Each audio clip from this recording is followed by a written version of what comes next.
So last class we completed, if I remember right, the 19th verse. We'll just start by chanting the 19th verse first.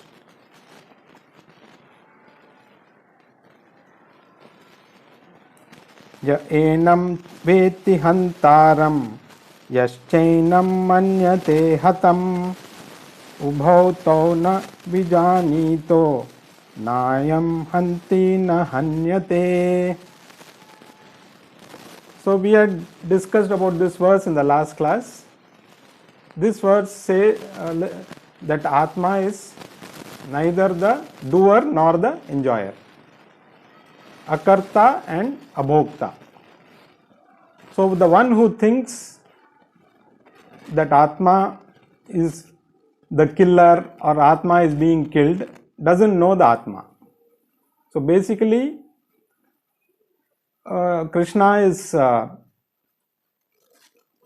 trying to explain the various aspects of Atma, the true nature of Atma.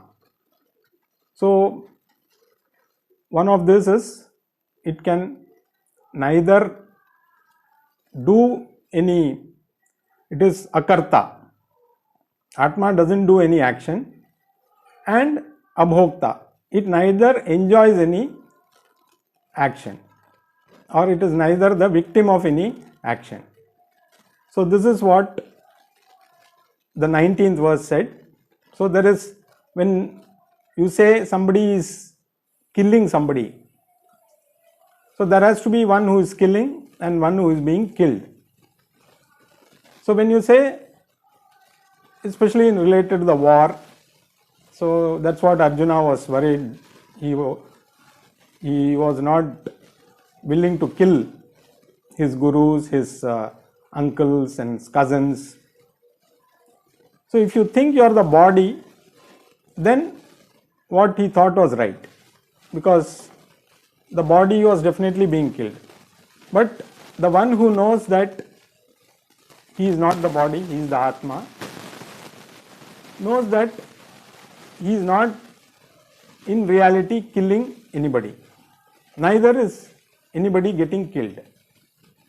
So this is one aspect of Atma. Like he had discussed in each verse, previous verses, different aspects of Atma were revealed by Krishna to Arjuna, and in the last verse, in the 19th verse, he revealed that Atma is neither the doer nor the enjoyer. So this is what we had seen in the last class. Now let us move on to the 20th verse.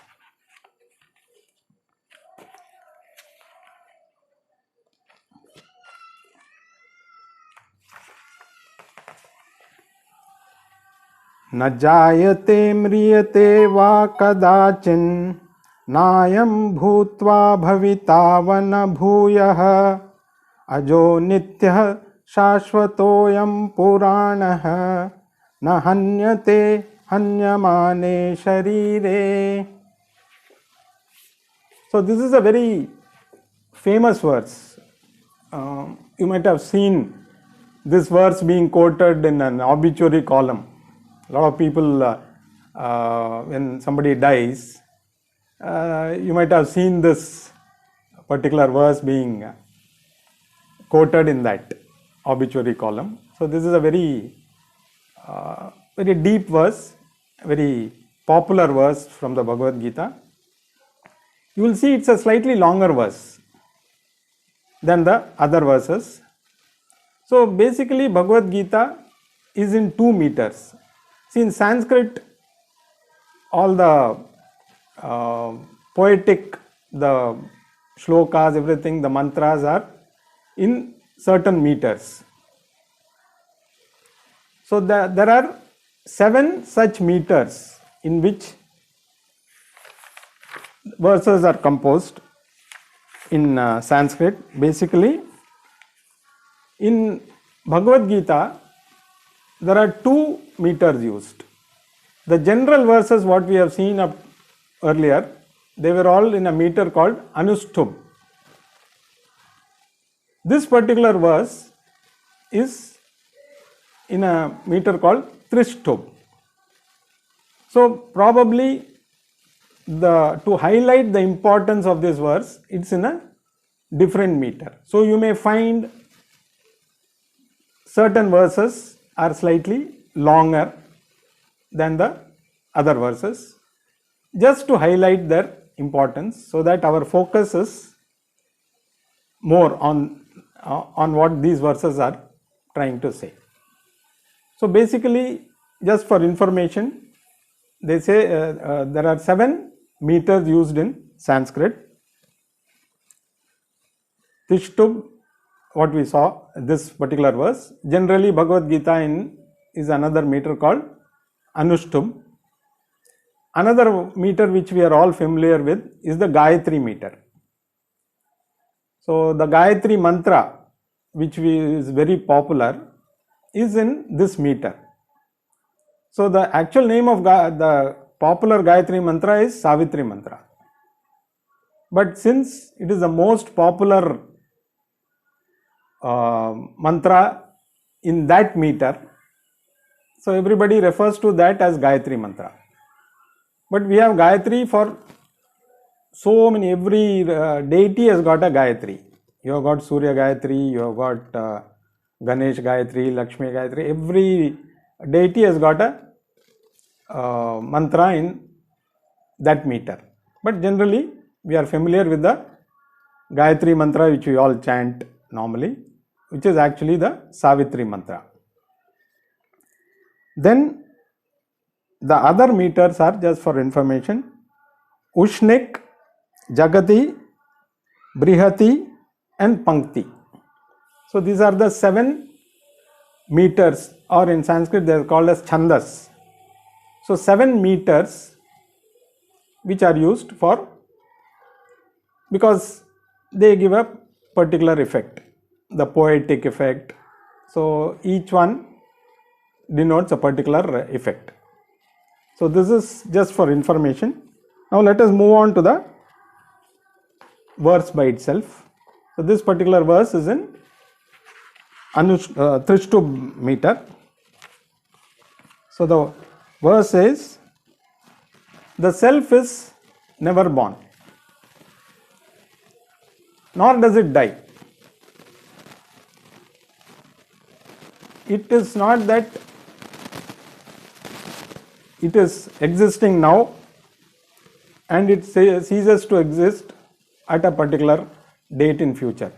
That means it is eternal. It is unborn. It is eternal. It undergoes no modification. It doesn't change and is always new. It never gets old. Everything that we see around us gets old. But the self, the Atma, never gets old. It was always new. It will always remain new because it doesn't change. And when the body is destroyed, the self continues to exist. The self is, the Atma is not destroyed. So each of the previous verses, the nature of the Atma, each one aspect of the Atma was highlighted. So from the previous verses we can understand the nature of the Atma. First one is, it is eternal.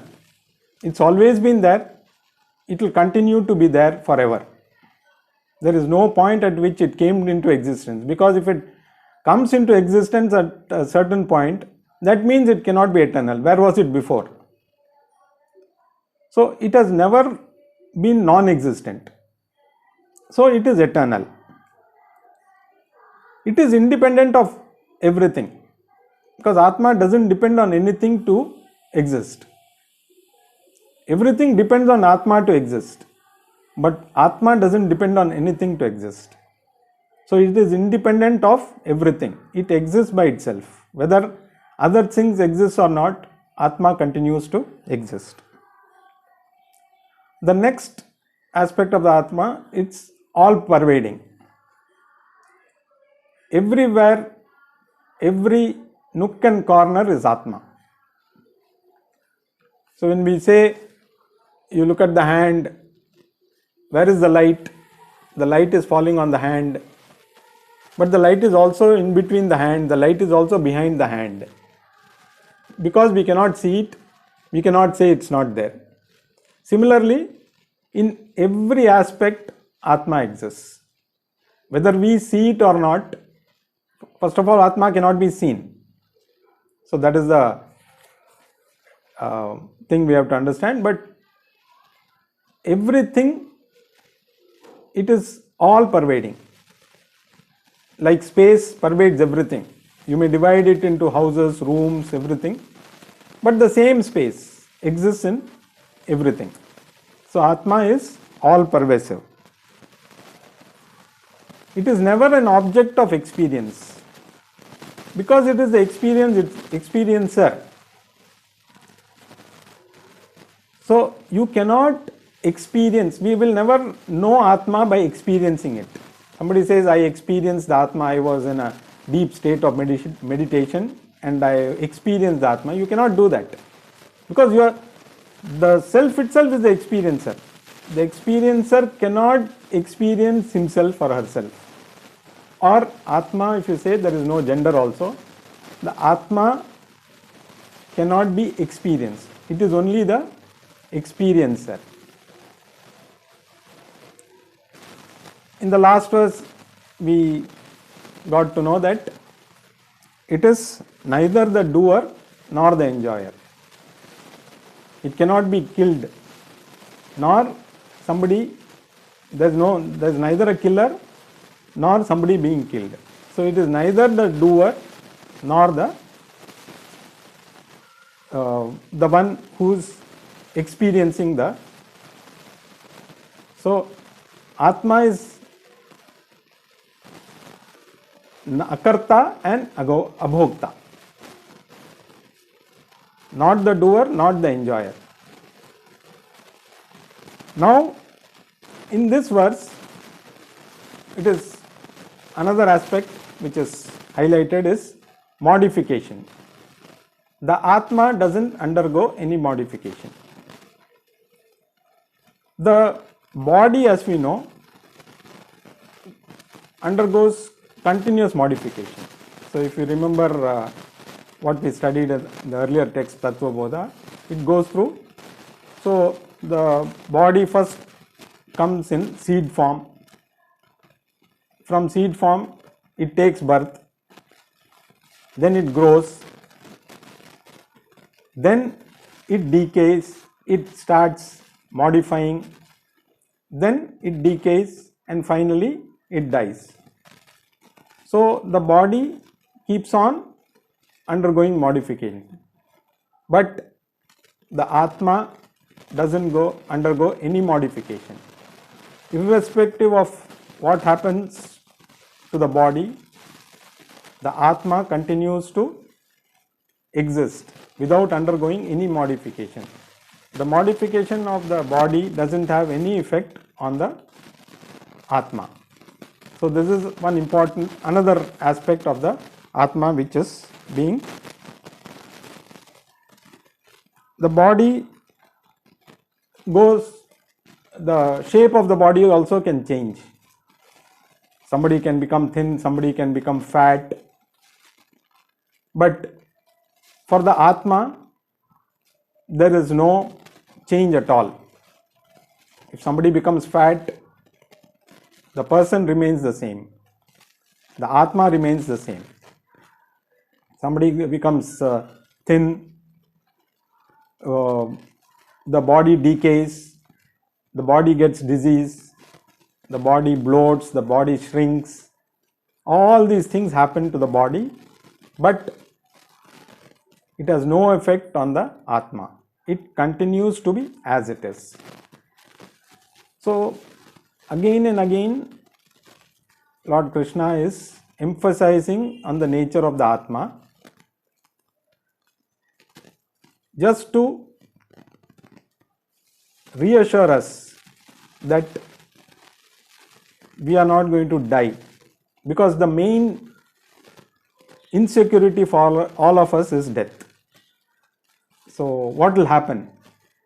if I die? Do I continue to exist?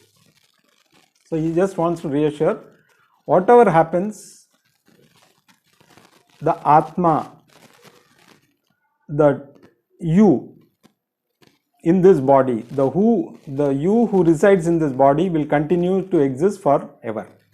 Only our awareness is about the self is not there. So we assume that once the body dies, we will not exist. So the more we understand the Atma, the more we will understand the eternal aspect of the Atma, and also the fact that any other thing will decay. It is never going to be eternal.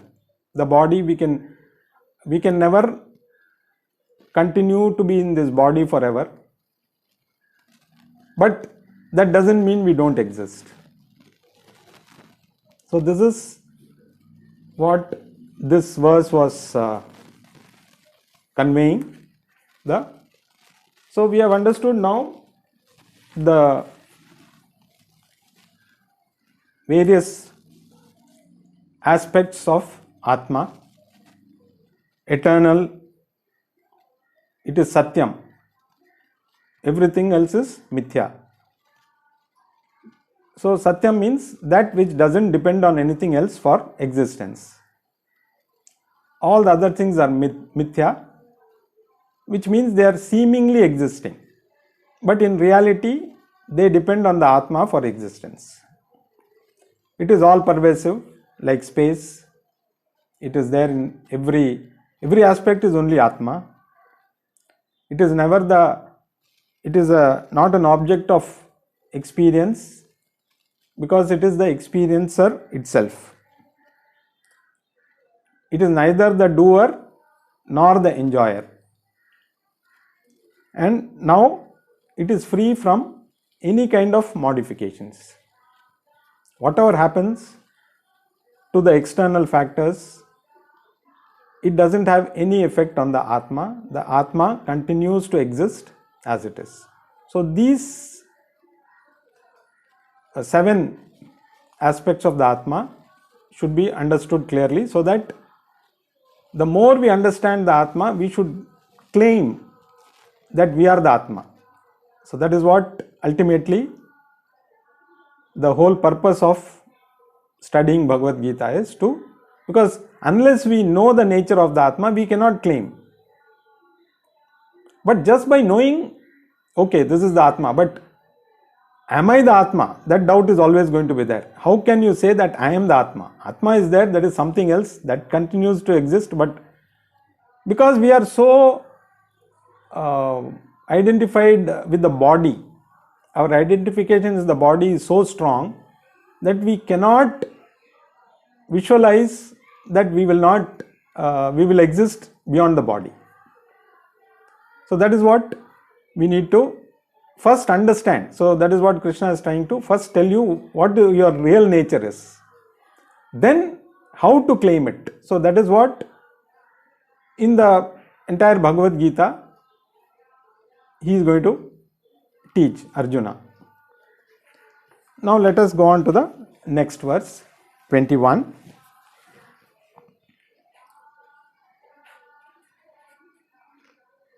Veda vinashinam nityam ya enamajam avyayam katham sapurushah partha kam ghatayati hantikam.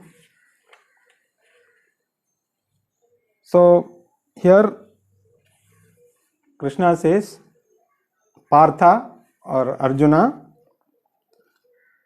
the one who knows this self to be like all the aspects of Atma that we saw, indestructible, timeless, unborn, not subject to decline. If somebody who knows that, then he also knows that he is not killing anybody, nor he can instigate anybody to kill somebody. So there are two types of action, one which you do directly and one which you ask somebody else to do. So somebody can kill somebody directly, or somebody can employ a killer to kill somebody. In normal terms, the person who kills and the person who directly kills and who instigates somebody to kill is also equally responsible. So the person who's directly killing, of course, if you take the law, he is going to be punished under the law. Now, if you employ somebody, pay somebody and ask him to kill another person, if the law catches up with you, you cannot get away by saying, I didn't kill him, he only killed. But once the truth comes out that you had employed that person to kill somebody else, the law is going to punish you. Of course, that person who did it directly also will be punished, but the same punishment will be given to the person who had employed this person to kill. So here Krishna says, either way the Atma is not responsible. Neither the Atma can kill somebody, nor the Atma can instigate to kill somebody. The Atma cannot say, you go and kill this person, because there is no killer or no one being killed in terms of Atma. In the physical world, yes, there is somebody who is being killed, somebody is being employed to kill somebody. Like we have the army. The army takes care of protecting the country. They go and kill the soldiers of the other country. Now, if somebody is taken to task, it is the one who ordered the army to go and kill. So ultimately the responsibility lies on the president or the prime minister, because on his orders only the army moves and kills. Of course, the soldiers definitely will incur some kind of papa for killing another person, but they are not directly responsible. They are just carrying out so the responsibility lies on the head. So probably the head of the army, or the head of the army in turn is reporting to the president or the prime ministers who give the order to carry out the war. But the Atma neither kills directly, nor can instigate to anybody to kill anybody. So even that aspect is ruled out. So this is what this verse says. Now let us go on to the next verse. Verse number 22. Vasamsi जीर्णानि यथा विहाय नवानि गृह्णाति नरोपराणि तथा शरीराणि विहाय जीर्णन् यन्यानि संयाति नवानि देहि. Again, this is in the Tishtub meter. So from verse number 20, which was in Tishtub meter, 21 again went back to the Anushtub meter. Again, this verse goes back to the Tishtub meter. Again, probably to highlight certain aspects. So again, this is a very important verse. Now, what this verse says is, Just as a person gives up old clothes and takes up new ones, so does the self. The one who dwells in the body gives up old bodies and takes others which are new. So we all know we change clothes every day. Some people may change clothes every hour. Maybe people in the acting field, they need to change their costumes every hour, or every scene they will be changing costumes. We may change once a day. Somebody may change once in a few days also. There may be people like, those days these hippies used to come from other countries. So they used to, that's how these jeans became popular, I think, in India. They used to come with a pair of jeans, and you will always find them in the same pair of jeans. They will never change their clothes till they are worn out. But ultimately, you have to replace those clothes, whether you have changed it yesterday or whether you changed it a few months back. The clothes do get worn out. The clothes do get dirty. So we change our clothes depending on the requirement. Either if they are worn out, definitely you have to change. But even otherwise, they get dirty. So it is very similar. But when you change clothes, do you change as a person? It is not that by changing your shirt or your sari, suddenly you are a new person. You are not the same old person till you change it. The person remains the same. Only that external appearance changes a little. Maybe if you wear a bright colored cloth, or you wear a dark, the appearance may look different externally, but whether you are wearing this cloth or that cloth, the person who is wearing the cloth remains the same. So the body is like a cloth. So we have been given this dress in this birth based on our karma. So as long as this body,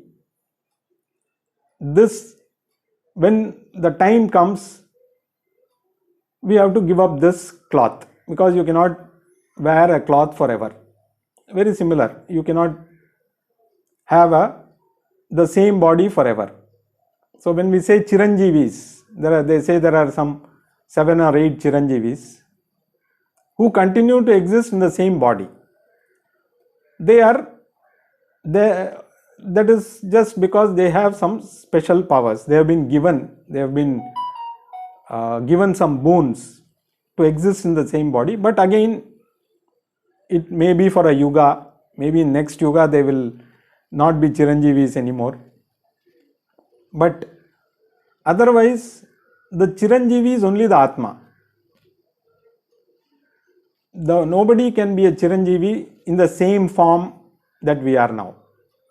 So it's very evident that like we change the shirts, the body, shirt or dress, whatever we are wearing, the body also has to be changed.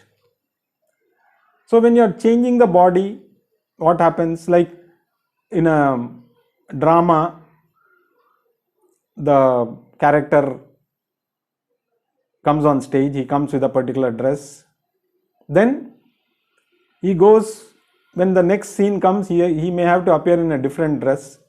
He goes into the green room where nobody can see. So the audience cannot see where he is or what he is doing. So he changes his dress and comes back in a new dress.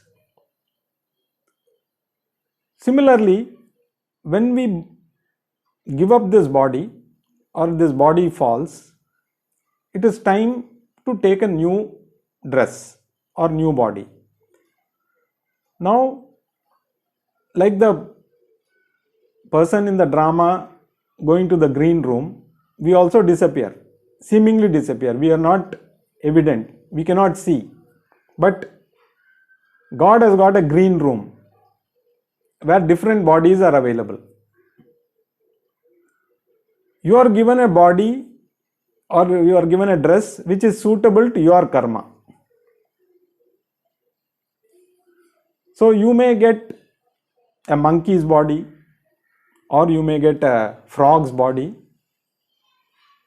or any other form. It could be a tree, depending on your karma. So the nature of the body purely depends, but definitely you will have to change the body. That is for sure, because the old body is worn out. It cannot exist. So you go back to the green room, change the body, and then come back. So this continues. The process of changing the body continues. But the Atma is not affected by any of this change. Like you change the dress, you are not going to change as a person. Similarly, coming in different bodies, the nature of the Atma is going to be same. It is going to be eternal. All the aspects of the Atma which we saw, it continues to be that. But we come back with different clothes. Now, if we feel, okay, how do I not come back in different clothes and suffer? Because in each time you come in a particular type of dress, you have suffering. Whether you come as a human being or animal or whichever dress you get, it is not free from the sufferings. So if you want to get out of this, you have to understand that the dress, we assume that the dress is you. So the person you is not affected by the dress, but we think by wearing a new dress, we are going to be different person. So like we change clothes, the Atma also changes the cloth, but the Atma remains the same. So it's a continuous process. So it is up to us whether we want to continue to appear in different costumes, so to say, or claim yourself as the Atma, understand yourself that you are not the person who is changing, you are not the person who is undergoing any kind of modification. Once you understand that, then you need not change your cloth, because you are there all the time. You don't have to appear in any kind of new dress. So this is the temporary nature of the body. It's like any dress. So we have to first understand this aspect to claim the Atma as our true nature. So we will continue the discussion in the coming class. Thank you.